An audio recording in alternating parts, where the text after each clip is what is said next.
Приветствую вас! Эту необычную грузовую машину, на грузовой платформе которой установлена непонятная установка, вы никогда не встретили бы на дорогах Советского Союза. Хотя она верой и правдой служила на протяжении нескольких десятилетий и даже отличилась в ходе событий апреля 1986 года, когда произошла авария на Чернобыльской АЭС.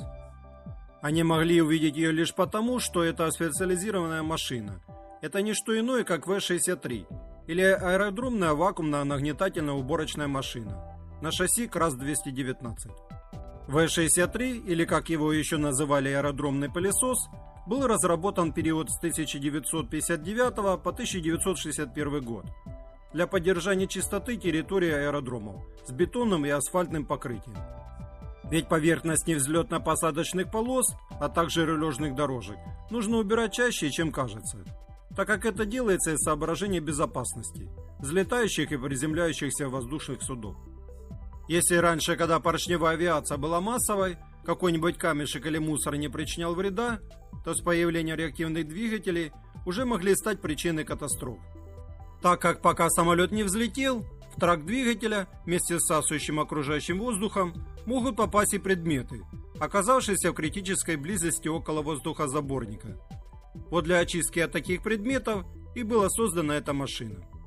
Принципиально В-63 ничем не отличался от обычного серийного трехосного КРАС-219 с его шестицилиндровым 240-сильным дизелем ЕАЗ-206А, работающим в паре с пятиступенчатой механической коробкой передач. Единственным отличием была установка вместо кузова специальной вакуумной установки, которая состояла из четырехтактного V-образного 12-цилиндрового дизеля 1D12BS2 мощностью 420 лошадиных сил, вращавшие через редуктор две мощные вакуумные воздуходувки с пятиступенчатой регулировкой мощности, с помощью которых с двух задних заборных лотков отсасывалась пыль и разные частицы. Далее по специальным рукавам они подавались в две вертикальные цилиндрические емкости объемом 1,5 метра кубических.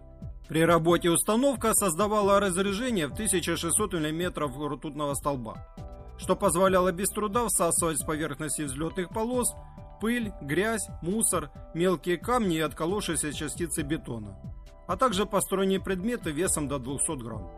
Также эта машина работала и методом сдувания. При этом сопла обеспечивал угол истечения воздушной струи относительно поверхности 7 градусов и могло поворачиваться на 360 градусов. Установка потребляла много топлива, поэтому питание ее осуществлялось от двух 225-литровых бака. Конечно же, такие пылесосы не могли пройти мимо аварии на Чернобыльской АЭС, и как минимум 3 В-63 были отправлены в зону ликвидации последствий аварии.